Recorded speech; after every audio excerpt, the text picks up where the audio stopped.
আসসালামু আলাইকুম প্রিয় ভিউয়ার্স, আশা করি আপনারা ভালো আছেন।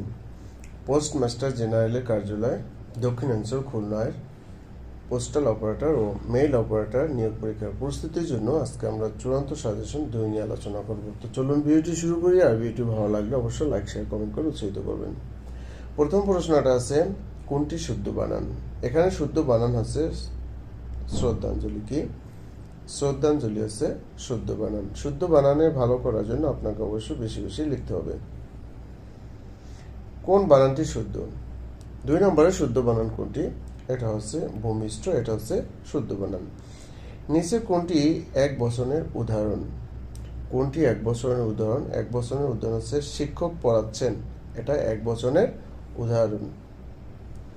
বাংলা বর্ণমালায় মাত্রাহীন বর্ণ কয়টি? বাংলা বর্ণমালায় মাত্রাহীন বর্ণ হচ্ছে 10টি, অর্ধমাত্রার 8টি, পূর্ণমাত্রার 32টি। আচ্ছা, তারপর দেখুন, যতই করিবে দান ততই যাবে বেড়ে। এটি কোন ধরনের বাক্য? এটা হচ্ছে আপনার জটিল বাক্য। নীরব শব্দের সন্ধি বিচ্ছেদ কোনটি? নীরব শব্দের সন্ধি বিচ্ছেদ কোনটি? নীরব শব্দের সন্ধি বিচ্ছেদ হচ্ছে নি বিসর্গযোগ রব, নীরব। আচ্ছা, তারপর হচ্ছে বক্তব্য এর সঠিক প্রকৃত প্রত্যয় কোনটি? বক্তব্য এর সঠিক প্রকৃত প্রত্যয় আছে বজ্যোক্তব্য, বক্তব্য। কৃদন্ত পদের সাথে উপপদের যে সমাস হয় তাকে কি বলে? তাকে বলে উপপদ তৎপুরুষ সমাস। নিচের কোন শব্দটি প্রাতিপদিক? প্রাতিপদিক হচ্ছে নিচের কোন শব্দটি? লাঙ্গল। আচ্ছা, বিরাম চিহ্ন কেন ব্যবহৃত হয়? বিরাম চিহ্ন কেন ব্যবহৃত হয়? বিরাম চিহ্ন ব্যবহৃত হয় বাক্যের অর্থ স্পষ্টকরণের জন্য। কোনটি জাতীয় কবি কাজী নজরুল ইসলামের রচিত গ্রন্থ নয়? কাজী নজরুল ইসলামের, আমাদের জাতীয় কবি কাজী নজরুল ইসলামের গ্রন্থ নয়। কোনটি? 11 নম্বর সঠিক উত্তর আছে সোনার বাংলা। তার চুল পেকেছে কিন্তু বুদ্ধি বাড়েনি, কোন ধরনের বাক্য? এই বাক্যটি হচ্ছে 12 নম্বর সঠিক উত্তর হবে, এটা একটা যৌগিক বাক্য। কলম শব্দটি কোন ভাষা থেকে এসেছে? কলম শব্দটি এসেছে আরবি ভাষা থেকে। বাংলা সাহিত্যে প্রথম শতক ট্র্যাজেডি নাটক কোনটি? বাংলা সাহিত্যে প্রথম শতক ট্র্যাজেডি নাটক হচ্ছে কৃষ্ণকুমারী। কবি কায়কোবাদের প্রকৃত নাম কি ছিল? কবি কায়কোবাদের প্রকৃত নাম কি ছিল? 15 নম্বরের সঠিক উত্তর হবে কোনটা? 15 নম্বর সঠিক উত্তর হচ্ছে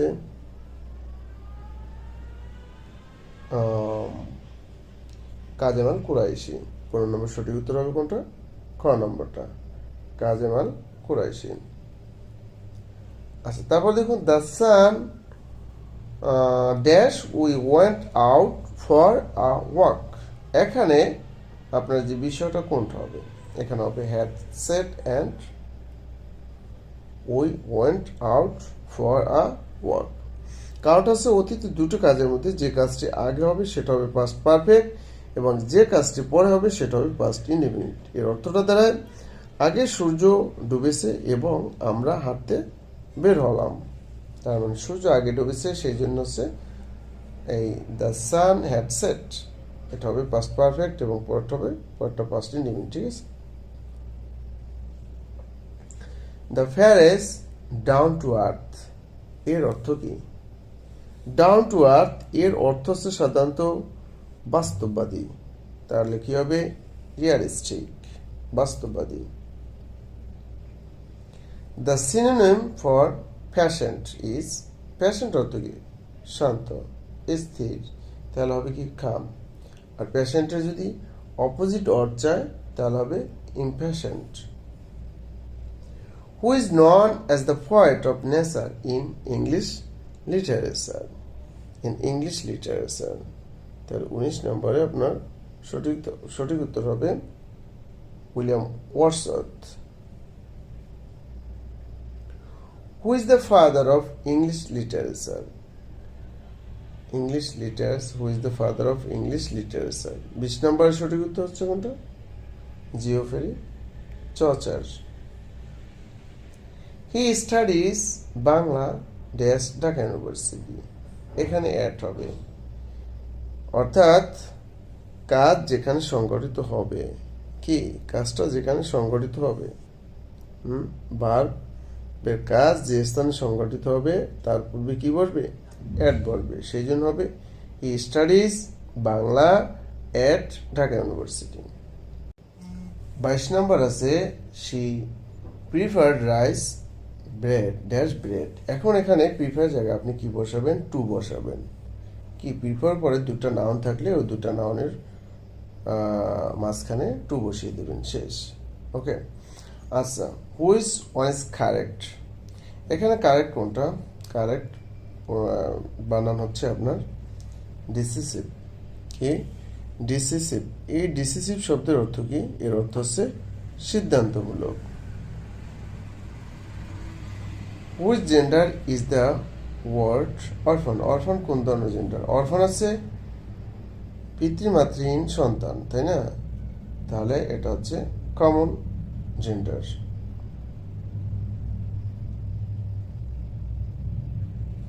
আচ্ছা, to read between the lines means, এর অর্থ হচ্ছে to find out hidden meaning. The prince has no ambition dash the throne. এখানে আমাদের একটা বিষয় হচ্ছে অ্যাম্বিশন ফর সামথিং। এর অর্থ হচ্ছে কোনো কিছুর প্রতি তীব্র আকাঙ্ক্ষা থাকাকে বোঝায়। সেই জন্য কি হবে? Ambition for. I have left the room but he dash the room. তাহলে কি হবে? He has entered the room. He has entered the room. ওকে, এখানে 27 নম্বরে যে রুলসটা আমরা করি, বাটের আগে এবং পরে একই টেন্স হয়, কারণ বাটের আগে আছে এখানে প্রেজেন্ট পারফেক্ট, তাই বাটের পরেও কি হবে? প্রেজেন্ট পারফেক্ট হবে। ওকে, তারপর হচ্ছে the memoranda dash not important. এখানে আমরা জানি মেমোরেন্ডা হচ্ছে প্লুরাল, তাহলে সিঙ্গুলার হচ্ছে মেমোরেন্ডাম, তাই প্লুরাল হলে ভার্বও কি হবে? প্লুরাল হবে। সেই জন্য কি হবে? আর হবে। The memoranda are not important. হ্যাঁ, the memoranda are not important. যেমন কর্ম তেমন ফল, এর ট্রান্সলেশন হবে as you sow so reap. আচ্ছা, there is dash milk in the বোতল। এখন এখানে মিল্ক আনকাউন্টেবল নাম, তাহলে অবশ্যই আপনি বসাইতে পারেন কি? লিটল অথবা মাস। তাহলে এখানে এটাই কি? এটাই perfect. Very little milk in the বোতল। আচ্ছা, সাধারণ জ্ঞানগুলো দেখুন। আর একটা কথা হচ্ছে ভিউয়ার্স, আপনাদের পরীক্ষাটা তো খুবই সন্নিকটে, তো এই স্বল্প সময় যদি ভালো একটা প্রস্তুতি নিতে চান, আমাদের স্ক্রিনে হোয়াটসঅ্যাপ নম্বরে যোগাযোগ করতে পারেন। আমরা একটা স্পেশাল সাজেশন আপনাদের জন্য তৈরি করেছি। সাজেশনের মূল্য নিচ্ছি 100 টাকা। আর সাজেশন যারা নিতে চান তারা অবশ্যই স্ক্রিনে হোয়াটসঅ্যাপ নম্বর যোগাযোগ করবেন। আমরা সাজেশনের পিডিএফ আপনার সরবরাহকৃত হোয়াটসঅ্যাপ নাম্বারে অথবা জিমেলে আমরা পাঠিয়ে দেব ইনস্ট্যান্ট। আচ্ছা, বাংলাদেশ পরমাণু ক্লাবের কততম সদস্য রাষ্ট্র? বাংলাদেশ পরমাণু ক্লাবের কততম সদস্য রাষ্ট্র? 31 নম্বর সঠিক উত্তর হবে 33তম। ইরানে যুক্তরাষ্ট্র 28 ফেব্রুয়ারি 2026 যে সামরিক অপারেশন চালায় তার নাম কি? তার নাম হচ্ছে অপারেশন এপিক ফিউরি। 17 এপ্রিল 2026 ইরানে যুক্তরাষ্ট্র সম্প্রতি যে অর্থনৈতিক অভিযান চালায় তার নাম কি? তার নাম হচ্ছে অপারেশন কি হবে? দেখেন, economic Fury, operation economic Fury. 33 নম্বরের সঠিক উত্তর হচ্ছে ঘ নম্বরটা। বাংলাদেশ নাসার আর্টেমিস চুক্তি স্বাক্ষরকারী কততম দেশ? 34 নম্বরের সঠিক উত্তর হবে 56তম দেশ। বাংলাদেশ ডাক বিভাগের সদর দপ্তর কোথায় অবস্থিত? বাংলাদেশ বাংলাদেশ ডাক বিভাগের সদর দপ্তর হচ্ছে ঢাকাতে অবস্থিত। ই পোস্ট চালু হয় কবে? ই পোস্ট চালু হয় 16 আগস্ট 2000 সাল। বাংলাদেশে সেলুলার টেলিফোন ব্যবস্থা চালু হয় কবে? বাংলাদেশে সেলুলার টেলিফোন ব্যবস্থা চালু হয় 1993 সালে। বিদ্যুৎ শক্তির বাণিজ্যিক একক কি? বিদ্যুৎ শক্তির বাণিজ্যিক একক কি? কিলোওয়াট ঘন্টা। ব্লুটুথের মাধ্যমে কোন ধরনের ওয়্যারলেস নেটওয়ার্ক তৈরি করা হয়? কোন ধরনের? এটা হচ্ছে প্যান। 1 গিগাবাইট সমান সমান কত? 1 গিগাবাইট সমান সমান হচ্ছে 1024 মেগাবাইট। বাংলাদেশের সর্বোচ্চ রাষ্ট্রীয় পদক কোনটি? স্বাধীনতা পদক। বাংলার ভেনিস বলা হয় যে শহরকে? বরিশালকে বাংলার ভেনিস বলা হয়। বিশ্ব পরিবেশ দিবস 5 জুন। মালদ্বীপের মুদ্রার নাম কি? মালদ্বীপের মুদ্রার নাম হচ্ছে রুপিয়া। বিশ্ব স্বাস্থ্য দিবস কোন তারিখে উদযাপিত হয়? বিশ্ব স্বাস্থ্য দিবস কোন তারিখে উদযাপিত হয়? 7 এপ্রিল। স্বাধীনতার ঘোষণাপত্র প্রথম কে প্রচার করেন? এম এ মান্নান প্রচার করেন। হিজবুল্লাহ কোন দেশভিত্তিক সংগঠন? হিজবুল্লাহ হচ্ছে লেবানন ভিত্তিক সংগঠন, সশস্ত্র সংগঠন। ভারত উপমহাদেশে বিজ্ঞানে প্রথম নোবেল পুরস্কার পান কে? ভারত উপমহাদেশে প্রথম বিজ্ঞানে নোবেল পুরস্কার পান সিবি রমন। বাংলাদেশের জাতীয় প্রতীকে নিচের যেগুলো রয়েছে কি রয়েছে? 49। এই প্রশ্নগুলো তো আসে। 49 নম্বরে সঠিক উত্তর হবে আপনার ধান, পাট, শাপলা। এসডিজি এর পূর্ণরূপ হচ্ছে sustainable development goals. Sustainable development goals. অস্ট্রেলিয়ার রাজধানীর নাম ভিয়েনা। বাংলাদেশের সীমান্তবর্তী ভারতের রাজ্য নয় কোনটি? কোনটি হবে? বিহার। নবায়নযোগ্য জ্বালানি কোনটি? এখানে নবায়নযোগ্য জ্বালানি হচ্ছে সূর্যের আলো। সূচনাকালে বাংলা নববর্ষের সঙ্গে সবচেয়ে নিবিড় সম্পর্ক ছিল সংস্কৃতির। ন্যাটো সদস্যভুক্ত দেশ হলো ন্যাটো সদস্যভুক্ত দেশ এখানে ফিনল্যান্ড। নেপালের মুদ্রার নাম কি? নেপালের মুদ্রার নাম হচ্ছে রুপি। আর ভুটানের মুদ্রার নাম হচ্ছে গুলট্রাম। থাইল্যান্ডের মুদ্রার নাম হচ্ছে বাত। কি? বাত হচ্ছে থাইল্যান্ড। আর রিঙ্গিত হচ্ছে মালয়েশিয়া মুদ্রার নাম। ইউএনএইচসিআর এর সদর দপ্তর কোথায়? জেনেভায় অবস্থিত। সূর্য হতে পৃথিবীতে আলো এসে পৌঁছাতে সময় লাগে কতক্ষণ সময় লাগে? 8 মিনিট সময় লাগে। রেড ক্রসের সদর দপ্তর কোথায় অবস্থিত? Geneva, Switzerland. ন্যাটো কোন ধরনের জোট? ন্যাটো হচ্ছে সামরিক জোট। বাংলাদেশ স্যাটেলাইট 1 এর উৎক্ষেপণ দ্বারা বাংলাদেশ বিশ্বের কততম স্যাটেলাইট দেশ হিসেবে আত্মপ্রকাশ করে? 62 নম্বর সঠিক উত্তর হবে 57তম। এবার আমরা গণিত অংশগুলো দেখি। 100 মিলিমিটার সমান সমান কত? 1 ডেসিমিটার। 40 থেকে 100 পর্যন্ত বৃহত্তম ক্ষুদ্রতম মৌলিক সংখ্যার অন্তর কত? এখন দেখেন এখানে 100 পর্যন্ত বৃহত্তম মৌলিক সংখ্যা হচ্ছে 97। ঠিক আছে। আর ক্ষুদ্রতম সংখ্যা কত? 40-এর পরে ক্ষুদ্রতম সংখ্যা হচ্ছে ক্ষুদ্রতম মৌলিক সংখ্যা কত? 41। তাহলে এই দুটো যদি আমরা পার্থক্য করি তাহলে পার্থক্য কত হয়? 6 আর হলো 5, 56। তাহলে আমাদের সঠিক উত্তর ক। ঠিক আছে। ওকে, গণিতগুলো একটু কথাগুলো মনোযোগ দিয়ে শুনবেন, কারণ সবকিছু যদি লিখতে যাই ভাঙায় অনেক সময় লাগে। ঠিক আছে, অনেক জায়গার প্রয়োজন হয়, তাই শর্টকাটে করবেন। নিচের কোনটি অমূলদ নয়। এখানে অমূলদ সংখ্যা নয়, এটা কিভাবে আমি আপনাকে একটু দেখাচ্ছি কিভাবে। দেখেন কি আছে 3 8, এটা যদি আমরা ভাঙাই তাহলে আবার লিখলাম 3, এখানে 2 এর উপর আমরা 3 দিলে কত হয় 8 হয়।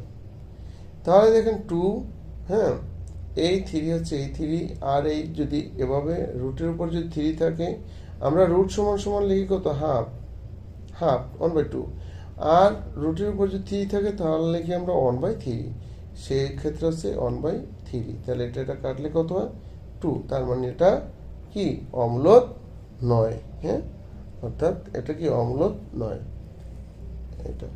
আচ্ছা, তারপর দেখুন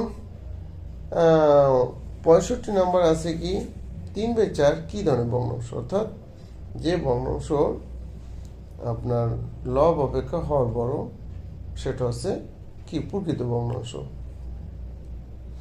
66 নম্বর আছে 0.2 0.02 0.2 গুণন 10 এর মান কত। এই গণিতগুলো আপনি এভাবে সাজাবেন। দেখেন আমি এখানে 2 উঠাইলাম, 2 এর পরিবর্তে নিচে কি দেবো আমি দশমিক পরিবর্তে একটা 1, যে কটা সংখ্যা আছে একটা 0। এইবার দেখেন এই 2 আমি উঠাবো, তাহলে দশমিক পরিবর্তে একটা 1, যে কটা সংখ্যা আছে একটা 0, তারপর কি 10, এই লিখলাম 10। এই 10 10 কেটে দিলাম, এখান থেকে কত 50 দুগুণে 100, এখানে 25 দুগুণে কত 50।